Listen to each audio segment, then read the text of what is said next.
This is day 127 of our daily Bible reading session. Today, we would commence reading the book of Nehemiah. The book of Nehemiah, chapter 1. The words of Nehemiah, the son of Hakaliah. It came to pass in the month of Kislev, in the 20th year, as I was in Shushan, the citadel, that Hanani, one of my brethren, came with men from Judah, and I asked them concerning the Jews who had escaped, who had survived the captivity, and concerning Jerusalem. And they said to me, the survivors who are left from the captivity in the province are there in great distress and reproach. The wall of Jerusalem is also broken down, and its gates are burned with fire. So it was, when I heard these words, that I sat down and wept, and mourned for many days. I was fasting and praying before the God of heaven. And I said, I pray, Lord God of heaven, O great and awesome God, you who keep your covenant and mercy with those who love you and observe your commandments. Please let your ear be attentive and your eyes open, that you may hear the prayer of your servant, which I pray before you now, day and night, for the children of Israel, your servants, and confess the sins of the children of Israel, which we have sinned against you. Both my father's house and I have sinned. We have acted very corruptly against you, and have not kept the commandments, the statutes, nor the ordinances which you commanded your servant Moses. Remember, I pray, the word that you commanded your servant Moses, saying, if you are unfaithful, I will scatter you among the nations. But if you return to me, and keep my commandments, and do them, though some of you were cast out to the farthest part of the heavens, yet I will gather them from there, and bring them to the place which I have chosen as a dwelling for my name. Now these are your servants and your people, whom you have redeemed by your great power, and by your strong hand. O Lord, I pray, please let your ear be attentive to the prayer of your servant, and to the prayer of your servants who desire to fear your name. And let your servant prosper this day, I pray, and grant him mercy in the sight of this man, for I was the king's cupbearer. Nehemiah chapter 2. And it came to pass in the month of Nisan, in the 20th year of King Artaxerxes, when wine was before him, that I took the wine and gave it to the king. Now I had never been sad in his presence before. Therefore the king said to me, why is your face sad, since you are not sick? This is nothing but sorrow of heart. So I became dreadfully afraid, and said to the king, may the king live forever. Why should my face not be sad, when the city, the place of my father's tombs, lies waste, and its gates are burned with fire? Then the king said to me, what do you request? So I prayed to the God of heaven, and I said to the king, if it pleases the king, and if your servant has found favor in your sight, I ask that you send me to Judah, to the city of my father's tombs, that I may rebuild it. Then the king said to me, the queen also sitting beside him, how long will your journey be, and when will you return? So it pleased the king to send me, and I set him a time. Furthermore, I said to the king, if it pleases the king, let letters be given to me for the governors of the region beyond the river, that they must permit me to pass through till I come to Judah, and a letter to Asaph, the keeper of the king's forest, that he must give me timber to make beams for the gates of the citadel, which pertains to the temple, for the city wall, and for the house that I will occupy. And the king granted them to me, according to the good hand of my God upon me. Then I went to the governors in the region beyond the river, and gave them the king's letters. Now the king had sent captains of the army and horsemen with me. When Sanballat the Horonite and Tobiah the Ammonite official heard of it, they were deeply disturbed that a man had come to seek the well-being of the children of Israel. So I came to Jerusalem and was there 3 days. Then I arose in the night, I and a few men with me. I told no one what my God had put in my heart to do at Jerusalem, nor was there any animal with me, except the one on which I rode. And I went out by night, through the valley gate to the serpent well, and the refuse gate, and viewed the walls of Jerusalem, which were broken down, and its gates which were burned with fire. Then I went on to the fountain gate, and to the king's pool, but there was no room for the animal under me to pass. So I went up in the night by the valley, and viewed the wall. Then I turned back, and entered by the valley gate, and so returned. And the officials did not know where I had gone, or what I had done. I had not yet told the Jews, the priests, the nobles, the officials, or the others who did the work. Then I said to them, "You see the distress that we are in, how Jerusalem lies waste, and its gates are burned with fire. Come, and let us build the wall of Jerusalem, that we may no longer be a reproach." And I told them of the hand of my God, which had been good upon me, and also of the king's words that he had spoken to me. So they said, "Let us rise up and build." Then they set their hands to this good work.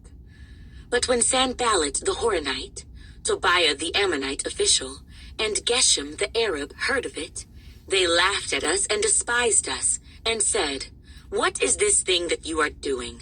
Will you rebel against the king?" So I answered them, and said to them, "The God of heaven himself will prosper us. Therefore, we his servants will arise and build, but you have no heritage or right or memorial in Jerusalem." Nehemiah, chapter 3. Then Eliashib, the high priest, rose up with his brethren the priests, and built the sheep gate. They consecrated it and hung its doors. They built as far as the Tower of the 100, and consecrated it, then as far as the Tower of Hananel. Next to Eliashib, the men of Jericho built, and next to them Zachar the son of Imri built. Also the sons of Hasaneah built the fish gate. They laid its beams, and hung its doors with its bolts and bars. And next to them Meremoth, the son of Urijah, the son of Koz, made repairs. Next to them Meshullam, the son of Berechiah, the son of Meshezabel, made repairs. Next to them Zadok, the son of Baana, made repairs. Next to them the Tekoites made repairs. But their nobles did not put their shoulders to the work of their Lord. Moreover, Jehoiada, the son of Paseah, and Meshullam, the son of Besadiah, repaired the old gate. They laid its beams and hung its doors, with its bolts and bars. And next to them Melatiah, the Gibeonite, Jadon, the Meronothite, the men of Gibeon and Mizpah, repaired the residence of the governor of the region beyond the river. Next to him, Uzziel, the son of Harhaiah, one of the goldsmiths, made repairs. Also next to him, Hananiah, one of the perfumers, made repairs. And they fortified Jerusalem as far as the broad wall. And next to them, Rephaiah, the son of Hur, leader of half the district of Jerusalem, made repairs. Next to them, Jedaiah, the son of Harumaph, made repairs in front of his house. And next to him, Haddish, the son of Hashabniah, made repairs. Malchijah, the son of Harim, and Hashub, the son of Pahath Moab, repaired another section, as well as the Tower of the Ovens. And next to him was Shallum, the son of Halohesh, leader of half the district of Jerusalem. He and his daughters made repairs. Hanan and the inhabitants of Zanoah repaired the valley gate. They built it, hung its doors with its bolts and bars, and repaired 1,000 cubits of the wall as far as the refuse gate. Malchijah, the the son of Rechab, leader of the district of Beth-Hakerem, repaired the refuse gate. He built it and hung its doors with its bolts and bars. Shallun, the son of Kol-Hozeh, leader of the district of Mizpah, repaired the fountain gate. He built it, covered it, hung its doors with its bolts and bars, and repaired the wall of the pool of Shelah by the king's garden, as far as the stairs that go down from the city of David. After him, Nehemiah, the son of Azbuk, leader of half the district of Beth-Zur, made repairs as far as the place in front of the tombs of David, to the man-made pool, and as far as the house of the mighty.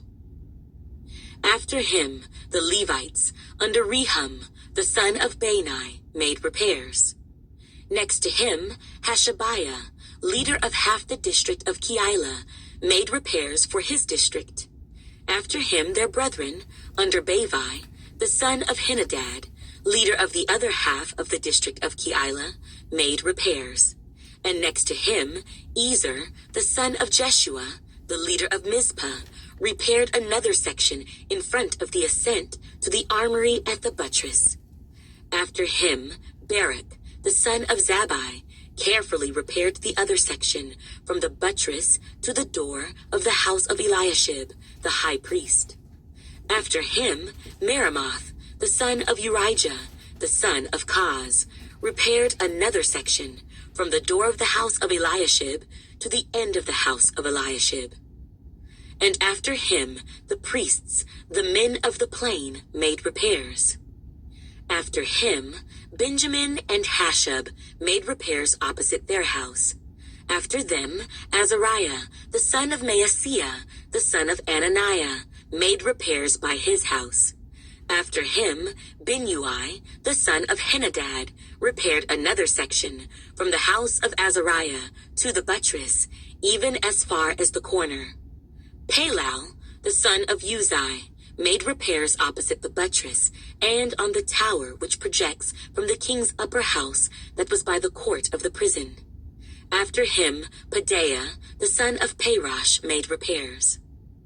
Moreover, the Nethinim who dwelt in Ophel made repairs as far as the place in front of the water gate toward the east and on the projecting tower. After them, the Tekoites repaired another section next to the great projecting tower and as far as the wall of Ophel. Beyond the horse gate, the priests made repairs, each in front of his own house. After them, Zadok the son of Immer made repairs in front of his own house. After him, Shemaiah the son of Shechaniah, the keeper of the east gate, made repairs. After him, Hananiah the son of Shelemiah and Hanan, the sixth son of Zaliph, repaired another section. After him, Meshullam the son of Berechiah made repairs in front of his dwelling. After him, Malchijah, one of the goldsmiths, made repairs as far as the house of the Nethinim and of the merchants, in front of the Mifkad gate, and as far as the upper room at the corner. And between the upper room at the corner, as far as the sheep gate, the goldsmiths and the merchants made repairs.